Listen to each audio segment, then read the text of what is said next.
Alors c'est parti pour une journée dans la peau de Luquet, député de Seine-et-Marne.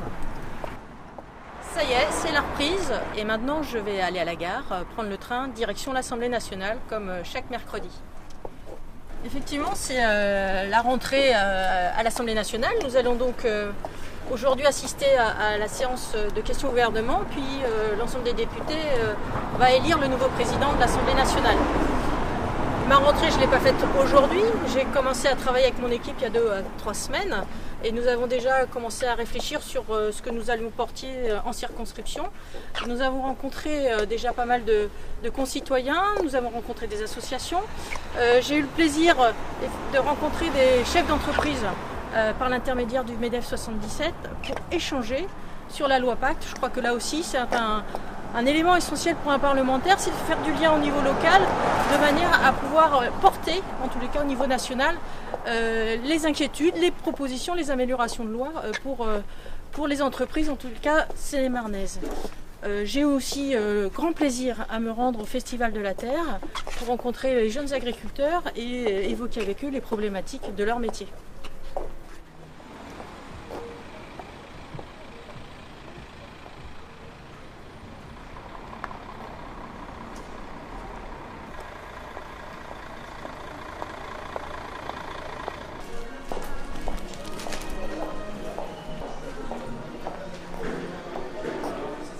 Alors nous sommes à la gare de Melun, donc une députée qui prend le train, ça existe vraiment?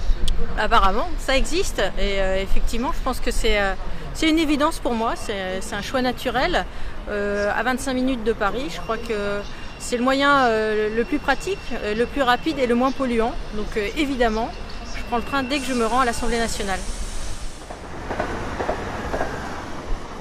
Cela paraît d'autant plus évident de prendre le train puisque je suis membre de la commission développement durable et aménagement du territoire. Au sein de cette commission, on réfléchit notamment sur l'évolution des mobilités.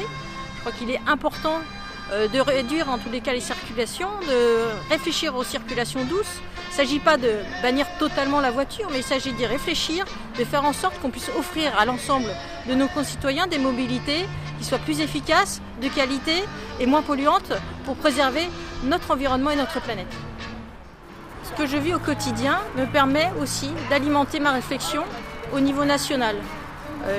Les dysfonctionnements, les problèmes de trains supprimés, les problèmes de retard, le manque d'information, ça permet aussi de remonter, en tous les cas, auprès des décideurs publics, ce qui fonctionne, mais aussi ce qui ne fonctionne pas. Et je crois que c'est important que nous, parlementaires, nous soyons le relais de ce qui se passe dans la vie de tous les jours. À titre d'exemple, en 2018, la gare de Melun n'est toujours pas accessible pour les personnes à mobilité réduite. C'est inacceptable et je crois qu'aujourd'hui, c'est une nécessité de travailler sur ce sujet-là pour que cette accessibilité-là soit faite le plus rapidement possible de manière à ce que tout le monde, quelles que soient les personnes, quel que soit le handicap, puisse accéder à ces transports de manière égalitaire.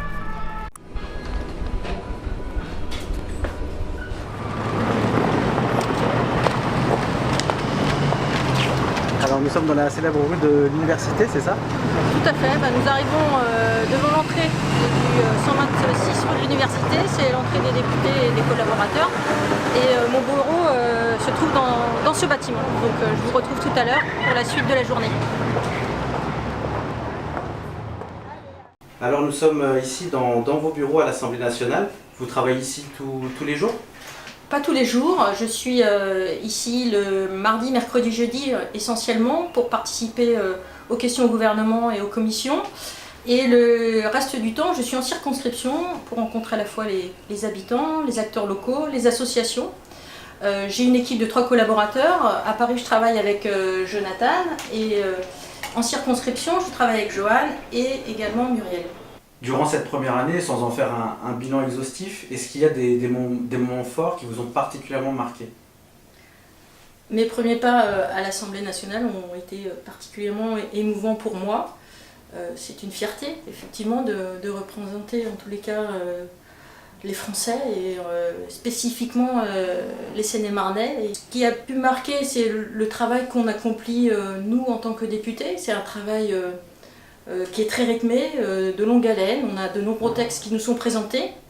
Et je voudrais retenir un texte auquel j'ai pu apporter en tous les cas une réflexion et des amendements. C'est le texte sur les rodéos urbains. Je crois que c'est quelque chose qui est important de signaler, puisque dès le début de mon mandat, j'ai été interpellée par un certain nombre d'habitants qui étaient importunés par ce type d'attitude et qui mettaient en péril la sécurité des habitants, surtout des quartiers.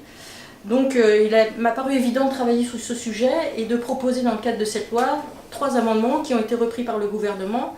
Et là aussi, je crois qu'il faut faire le lien entre ce que nous faisons à l'Assemblée nationale et les personnes que nous rencontrons sur le terrain. Il y a un lien évident entre le local et le national, entre ce que vivent les gens au quotidien et ce que nous pouvons leur apporter au niveau de la loi, de la fabrication de la loi. Et cette loi est un exemple concret des solutions que nous, législateurs, nous pouvons apporter aux résolutions du quotidien.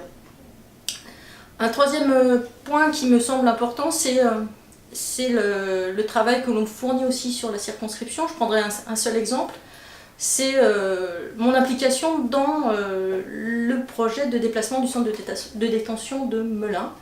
Un projet ça fait très longtemps que nous en parlons, que les élus précédents ont essayé de faire aboutir, qui n'a pas encore abouti. J'ai eu donc la volonté de remettre et de relancer ce projet en rencontrant Madame Nicole Belloubet, garde des Sceaux, qui a eu une écoute attentive et dont aujourd'hui je peux dire que nous avons une relation de confiance qui nous permet de travailler sur cette possibilité, sur cette éventualité. Donc aujourd'hui c'est la rentrée officielle à l'Assemblée nationale, notamment avec la reprise de la séance des questions au gouvernement. Et je crois que cette séance va être un peu particulière aujourd'hui. Tout à fait. Après les questions au gouvernement, nous allons donc élire le nouveau président de l'Assemblée nationale à la suite de la désignation de François de Rugy comme ministre de la Transition écologique et solidaire. Le président de l'Assemblée nationale, c'est un personnage important, c'est le 4e personnage de l'État. Et il est le garant de nos institutions à l'Assemblée nationale et c'est lui qui organise les débats et le travail parlementaire. Il y a un travail important qui l'attend, puisqu'il y a une demande, en tous les cas des élus et des parlementaires, de travailler plus efficacement et plus pertinemment. C'est une journée particulière parce que le mouvement démocrate et apparenté a choisi de présenter un candidat. Il s'agit de Marc Fesneau, qui est le président de notre groupe. Il semble important pour nous, en tous les cas, d'être présents dans cette élection pour montrer que nous avons une identité particulière, que nous avons des valeurs et que nous pouvons aussi apporter, en tous les cas, des éléments nouveaux dans le débat. Nous avons été élus sur le programme du président de la République avec une idée de réforme et c'est cette idée-là que nous portons aujourd'hui lors de cette élection pour montrer que nous sommes une majorité présidentielle avec LRM, mais que nous avons aussi quelquefois pas été suffisamment entendus. Je prendrai comme exemple la CSG et les retraites. Nous avions proposé un amendement pour que le montant des retraites concernées ne soit pas aussi bas. C'est vrai que c'est quelque chose qui nous interpelle et je crois que nous avons notre rôle à jouer dans ce travail de valeurs humanistes et sociales. Eh bien, écoutez, maintenant je dois vous laisser. Je vais en séance de questions au gouvernement et je vous retrouve tout à l'heure.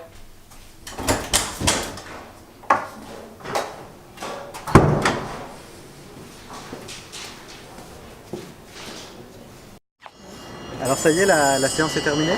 Ça y est, c'est terminé. Richard Ferrand a été élu président de l'Assemblée nationale. Et je me réjouis du score réalisé par le candidat que le groupe Modem Apparenté a présenté, puisque nous avons fait 86 voix. Voilà, nous sommes satisfaits. Ça veut dire que nous allons pouvoir porter nos idées aussi dans la réforme du travail fait au niveau parlementaire. Dans les prochaines semaines, est-ce que vous avez déjà le programme à l'Assemblée nationale dans votre circonscription ? À l'Assemblée nationale, le programme est déjà fait puisque nous avons la loi Pacte qui va venir en lecture. Nouvelle lecture aussi de la loi alimentation et agriculture.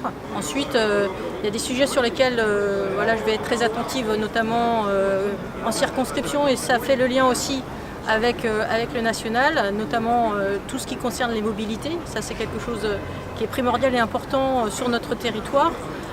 Donc il va y avoir bientôt la loi mobilité qui va être présentée au Parlement et donc je serai porte-parole pour le mouvement démocrate et référente pour cette loi. Donc la mobilité, c'est ce qui nous permet aujourd'hui de rendre attractif notre territoire et de permettre aussi à chacun de pouvoir se déplacer, qu'il n'y ait pas de fracture sociale et de territoire.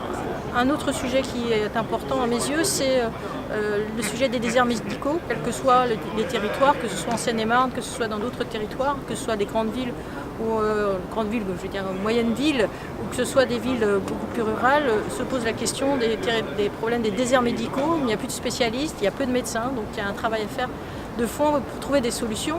Et enfin, le troisième sujet qui me tient à cœur, c'est effectivement tout ce qui concerne l'accueil des gens du voyage. C'est un sujet qui préoccupe beaucoup à la fois les habitants et aussi les élus. Et aujourd'hui, nous n'avons pas toujours apporté les réponses nécessaires pour qu'il y ait une certaine quiétude dans les territoires. Donc ça, c'est un sujet qui va être vu aussi avec le ministère de l'Intérieur, de manière à ce qu'on puisse apporter des réponses concrètes, aussi bien, là je le répète, pour les habitants que pour les élus. Donc là, nous arrivons à la fin de ce reportage. Il est 18h52. Est-ce que votre journée est enfin terminée? Pas tout à fait. Là, je vais retourner en séance. Comme je l'ai indiqué tout à l'heure, on est en nouvelle lecture de la loi agriculture et alimentation. Donc c'est ce qui va nous être présenté en séance.